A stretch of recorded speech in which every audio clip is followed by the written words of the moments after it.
మీ ఎలాంటి వ్యాపార ప్రకటనలకైనా వెంటనే మా ఛానల్ సంప్రదించండి. ప్రస్తుతం మనతో పాటు ప్రముఖ ఆధ్యాత్మికవేత్త, జ్యోతిష పండితులు, లలితాదేవి ఉపాసకులు బ్రహ్మశ్రీ నానాజీ పట్నాయక్ గారు ఉన్నారు. గురువుగారితో మాట్లాడతాం. నమస్కారం గురుగారు. శ్రీమాత్రే నమః. గురుగారు, వెడ్డింగ్ సీజన్ స్టార్ట్ అయిపోయింది. చాలా వరకు సెలబ్రిటీలు కూడా పెళ్లిళ్ళు జరుగుతున్నాయి, సెలబ్రిటీస్ మ్యారేజ్ జరుగుతున్నాయి. అవును. కాయిన్కి ఒక సైడ్ లో సెలబ్రిటీలు పెళ్లిళ్ళు ఎంత ఘనంగా జరుగుతున్నాయో, కాయిన్కి ఇంకో సైడ్ అటుపక్క విడాకులు కూడా అంతే ఫాస్ట్ గా తీసుకుంటున్నారు. మన రష్మిక విజయ్ దేవరకొండ మ్యారేజ్ మనం చూసాం. రీసెంట్ గా న్యూస్ వచ్చేసరికి మన హంసిక ఉంటారు హీరోయిన్, సో తను డైవర్స్ అనేది అనౌన్స్ చేశారు. అలాగే త్రిష అండ్ తను కూడా సో ఈక్వల్ గా ఉన్నాయి. ఇక్కడ పెళ్లిళ్ళు జరుగుతున్నాయి, విడాకులు అవుతున్నాయి. ఎందుకంటారు ఇది ఈ పరిస్థితి గతంలో లేనంత ఎక్కువగా ప్రస్తుత కాలం జరుగుతాయి? ఏంటి కారణం? మీరు గమనిస్తే కనుక రాబోయే సంవత్సరం మీరు ఎప్పుడూ చూడని విడాకులు, ఎప్పుడూ చూడని పెళ్ళిళ్ళు కూడా చూస్తారు. డిఫరెంట్ క్యాస్ట్, డిఫరెంట్ వ్యక్తులు. అసలు వీళ్ళు ఇద్దరు వివాహం చేసుకుంటూ అనుకోలేదు, వీళ్ళు చేసుకున్నారా అనుకునేవి వింటారు. ఎట్ ది సేమ్ టైం విడిపోయే కేసెస్ ఎక్కువ వింటారు. దీనికి కారణం ఏమిటి అంటే గురువు అతిచారం ఒకటి, గురువు మిథునంలో ఉండడం ఒకటి, గురువు యొక్క స్థితి మారడం ఒకటి. అయితే ఇన్ జనరల్గా అసలు మనం సొసైటీలో చూసుకుంటే విడాకుల కేసులు పెరుగుతూ ఉన్నాయి. కారణం ఏమిటి అంటే ఇక్కడ మీరు నేను మీకు ఒక చిన్న విషయం చెప్తాను చూడండి.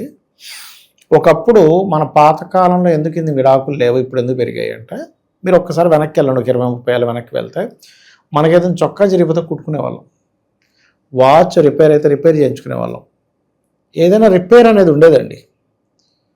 పడేయడం అనేది లేదు ఎప్పుడు కూడా. చెప్పు కూడా కుట్టించుకునేవాళ్ళం, చెప్పుకో పిన్నీసి పెట్టుకుని నడుచుకుని వెళ్ళేవాడు. మనిషికి తెలుసు కదా మీకు, చెప్పు మొత్తం అరిగిపోయి కాలు కింద భాగం కనెక్ట్ అయ్యే వరకు దాన్ని వాడి తర్వాత పక్కన పడేసేవాడు, ఇంకా పనికిరాదు అన్నప్పుడు. కానీ ఇప్పుడు పరిస్థితి ఏంటి? ఎవరైనా అసలు ఒక చొక్కా కుట్టుకుంటున్నాడా? అసలు చిరిగిపోయేదాకా అసలు ఎవరైనా వేసుకుంటున్నారా? లేదు కదా. ఒక వాచ్ రిపేర్ లేదు, ఒక టీవీ రిపేర్ చేసుకోవట్లేదు, ఫోన్ పాడైతే పక్కన పడేసి ఇంకో ఫోన్ తెచ్చుకుంటున్నాం, ఎక్స్చేంజ్ చేస్తున్నాం. అంటే మనిషి యొక్క జీవన శైలి ఏమైపోయిందంటే రిపేర్ చేసుకోవాలి, సెట్ చేసుకోవాలనే దీంట్లో లేదు. ఎక్స్చేంజ్ మార్చేసే దీంట్లోకి ప్రతి వస్తువులోకి వెళ్ళిపోయింది. అది మనిషిలోకి కాదు. అలా ఎప్పుడైతే ఈ ప్యాటర్న్ మనిషి యొక్క మైండ్లో డెవలప్ అవుతూ వచ్చిందో దాని తగ్గట్టుగానే మనిషిని కూడా ఒక వస్తువుగా చూడడం మొదలైంది. మనిషిని మనిషిగా చూడకుండా వస్తువుగా చూస్తున్నాడు. వస్తువుకి ఎంత ప్రాధాన్యత ఇస్తున్నాడు, మనిషికి ఎంత ప్రాధాన్యత ఇస్తున్నాడు. ఆస్ట్రాలజర్స్ ఎవరైతే చెప్పడానికి మొహమాట పడతారో మరి రేపొద్దున వాళ్ళకి తర్వాత ప్రాబ్లం. అందుకే మొహమాట పడం. అమ్మో అసలు నేను నా లైఫ్లో ఒక తల్లి యొక్క బాధ చూడలేక, సరే అమ్మ చేసుకో అన్నాను, సరే ఇన్ని సంబంధాలు చూస్తున్నారు కదా, తర్వాత వాళ్ళు పడ్డ బాధలు చూసి ఇంకా అసలు నేను ఎప్పుడు కూడా ఇంకా ఎవరికి కూడా ఇది పడలేదంటే ఇది ఎప్పుడు దాదాపుగా 20 ఏళ్ళ క్రితం విషయం నేను చెప్తుంది. ఇది ఇంకా అక్కడి నుంచి నేను ఇది పడలేదని చెప్తున్నా. ఎందుకంటే నేను వీళ్ళని సంబంధాలు చూస్తున్నా కదా సరే అని అనుకుంటే తర్వాత ఇబ్బంది పడేవాళ్ళు వాళ్ళు.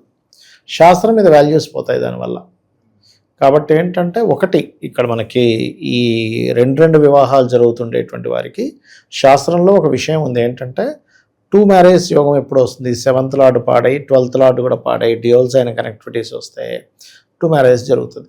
అలాంటప్పుడు మనకు శాస్త్రంలో చెప్పింది ఏమిటంటే కుంభ వివాహము అంటారు, లేడీకి చేయిస్తారు.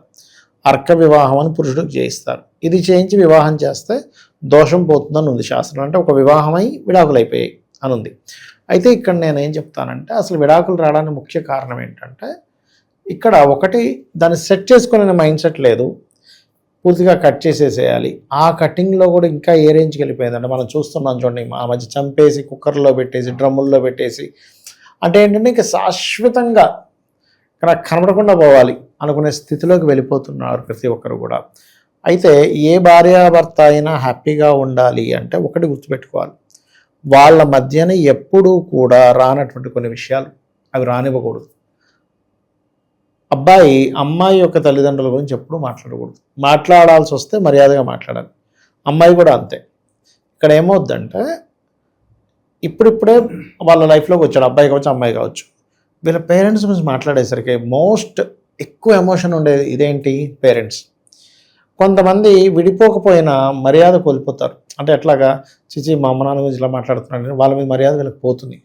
ఈ పోవడం వల్లే అఫైర్స్ కూడా పెరుగుతాయి. కొంతమంది ఎవరో 1% ఆఫ్ పీపుల్ ఏదో సెక్సువల్ డిజైర్స్ కోసం అఫైర్స్ పెట్టుకుంటారేమో, కానీ 99% ఆఫ్ పీపుల్ అఫైర్స్ పెట్టుకోవడానికి గల కారణం ఏమిటంటే జీవిత భాగస్వామితో వాళ్ళు ఏదైతే ఎక్స్పెక్ట్ చేస్తున్నారో అది మాట్లాడుకోండి, లేకపోతే ఒక ఒక ఎఫెక్షన్ అనుకోండి, ఒక కమ్యూనికేషన్ రిలేటెడ్ సంబంధించిన విషయాలు అనుకోండి, సెట్ కాకపోవడం వల్ల జరుగుతూ ఉంటాయి. అలా ఏంటంటే ఇవాళ రేపు నేను చూస్తున్న జాతకాల్లో 90% అఫైర్స్ జాతకాలు ఎక్కువ ఉంటున్నాయి. అంటే ఖచ్చితంగా ఆ జీవుడికి ఎక్కడో దగ్గర ఆఫీస్లోనో బిజినెస్లోనో ఎక్కడో పరిచయమనో కనెక్టివిటీ ఉంటూనే ఉంటుంది. ఎందుకంటే జాతకాలు అలా ఉన్నాయి. కలియుగం యుగ ధర్మం అనుకోండి, యుగం అలా తయారైంది. కలి యొక్క ప్రభావం అనుకోండి. అలాగే ఇంకొక విషయం ఏంటంటే ఎప్పుడు కూడా వీళ్ళిద్దరి విషయాలు మూడో వ్యక్తి తెలియనియకూడదు. భార్యాభర్తల విషయం వీళ్ళిద్దరిలోకి తల్లిదండ్రులు అసలు దూరకూడదు. తల్లిదండ్రులు ఎంటర్ అయ్యారు, మాటికి ఫోన్ చేసి ఏమైందమ్మా, ఎలా ఉంది అడిగితే ఏదో ఒకటి చెప్తుంది. ఇంకా పొద్దున్న చిరాకు పడ్డాడా అని మొదలెడతారు ఇంకా వాళ్ళు. కాబట్టి ఎట్టి పరిస్థితుల్లో భార్యాభర్తల మధ్యలోకి తల్లిదండ్రులను తీసుకురానివ్వకూడదు. ఇది ప్రధానంగా గుర్తుపెట్టుకోవాలి. స్పెండ్ చేయగలగాలి, టైం స్పెండ్ చేయగలగాలి ఎంతో కొంత. భార్యకి భర్తకు భార్య స్పెండ్ చేయకపోతే ఆ మనిషి మీద మనకి ఇంట్రెస్ట్ అనేటువంటిది పూర్తిగా పోతుంది. ఎందుకు పెళ్లి చేసుకున్నాను, ఏమిటిది అసలు, పొద్దున్న లేస్తే ఆయన పరిగెడతాడు, నా మట్టుకు నేను నా ఆఫీస్కి వెళ్ళిపోతున్నాను, లేకపోతే వంటింట్లో దూరుతున్నాను, మళ్ళీ రాత్రి ఎప్పుడో వస్తాడు, పడుకుంటున్నాడు, ఏంటి అసలు పెళ్లి చేసుకుని ఏం లాభం అనేది అనిపిస్తుంటుంది. కాబట్టి వీక్లీ వన్స్ లేకపోతే 2 వీక్స్కి ఒకసారైనా బయటికి వెళ్ళడం, ఒక చిన్న విషయాల్ని ఫన్నీగా చూస్తూ ఇది చేసుకోగలగడం, ఇవన్నీ ఇది చేయగలగాలి. అయితే నాకు మొన్న ఒకసారి ఒకసారి సడన్గా ఆలోచన వచ్చింది.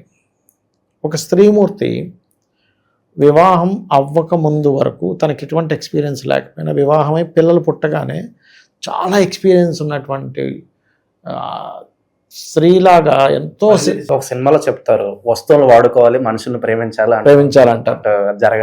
జరగట్లే. అయితే దాని తగ్గట్టుగా మేము ఈ మధ్య జాతకాలు చూస్తుంటాం కదా, 90% ఆఫ్ చార్ట్స్లో విడాకుల యోగాలు ఉంటున్నాయి. అసలు కొన్నిసార్లు మ్యారేజ్ మ్యాచింగ్ చెప్పాలంటే భయమే వస్తుంది. ఏమిటిది, అన్నీ ఇలాంటి సంబంధాలు వస్తే ఇప్పుడు 1, 2, 3, 4, 10 దాకా చూస్తాం. దాని తర్వాత కూడా అలాంటివే వస్తుంటే ఏమిట్రా బాబు, వీళ్ళకి చెప్పాలంటే నోరు రావట్లే. కొన్నిసార్లు ఇది బాగాలేదు అని చెప్పాలంటే చేసేస్తుంటుంది. ఆ పిల్లవాడికి స్నానాలు పెట్టేస్తుంది, బట్టలు వేసేస్తుంది, టక్క నిద్రలేసి అన్ని చూసుకున్నట్టు. ఎక్కడి నుంచి వచ్చింది అది అంటే ఓన్ చేసుకుంది. నా పిల్లవాడు, నా పాప, నా బాబుని ఓన్ చేసుకున్నాం. అలాగే భార్యాభర్తలు ఇద్దరు కూడా ఒకరికొకరు ఓన్ చేసుకుంటేనే ఆ బ్యూటీనెస్ అనేది ఉంటుంది. పెళ్లి దాకా ఎందుకంటే ఈ ఆఫీసే ఉంది. ఓన్ చేసుకుని చేయడంలో ఆనందం వేరే ఉంటుంది. ఇప్పుడు నేను మీతో చాలాసార్లు అన్నా, సార్ మీరు ఓన్ చేసుకొని చేస్తుంటారు సార్ ఇంటర్వ్యూ అని. అట్లా ఏంటంటే ఆ ఓన్ చేసుకోవడం అనేది లేకపోతే మనం చేసే ఆఫీస్ కావచ్చు, బిజినెస్ కావచ్చు, లేకపోతే వివాహం కావచ్చు, పార్ట్నర్షిప్స్లో ఉండే ఏదైనా కావచ్చు, అది ముందుకు సాగదు. ఇక్కడ ఓన్ చేసుకోవడం, నాది అనుకోవడం జరగట్లేదు. ఏదో పెళ్లి చేశారు, ఎప్పుడు విడిపోతామో తెలియదు, అమ్మో తొందరగా పిల్లలు కంటే ఇంకేం ప్రాబ్లమ్స్ వస్తాయో. చాలామందికి తెలియని విషయం ఏంటంటే వివాహం తర్వాత, సంతానం తర్వాత కొంతమందికి ధనయోగాలు ప్రారంభమవుతాయి. తెలియక ధనయోగాలను వీళ్ళు ఆపుకుంటారు. సంతానం ద్వారా ధనయోగాలు ఉంటాయి. అంటే 2వ అధిపతి 5లో ఉన్నా, లేకపోతే 2వ అధిపతి 11లో ఉన్నా, చాలా మంది పిల్లలు పుట్టగానే కూతురు వాళ్ళ కొడుకు వాళ్ళ బాగా కలిసి వచ్చింది అంటుంటారు చూడండి. కారణం ఏంటంటే వాళ్ళకి అలా కలిసి వస్తుంది తెలియక. నాకు ఒకసారి ఒక జాతకుడు, ఏమైనా సంతానం ఇంకా కనలేదంటే నీకు మంచి యోగం ఉందంటే, ఎక్కడ సార్ నాకే సరిపోవట్లేదు అన్నాడు. లేదు బాబు, నువ్వు సంతానానికి నువ్వు అసలు సరిపోకపోవడం కాదు, నువ్వు మామూలుగా ఉండదు నీ దశ అంటే ఆయన నమ్మాలి ఫస్ట్. అసలు సంతానం పుట్టిన తర్వాత అండి, చిన్నగా ఫస్ట్ ఆయనకి ఏ జాబ్ ఉండేది కాదు, డ్రైవర్గా జాయిన్ అయ్యాడు. అలా ఇప్పుడు దాదాపుగా 110 కార్లు ఉన్నాయి ఆయనకి.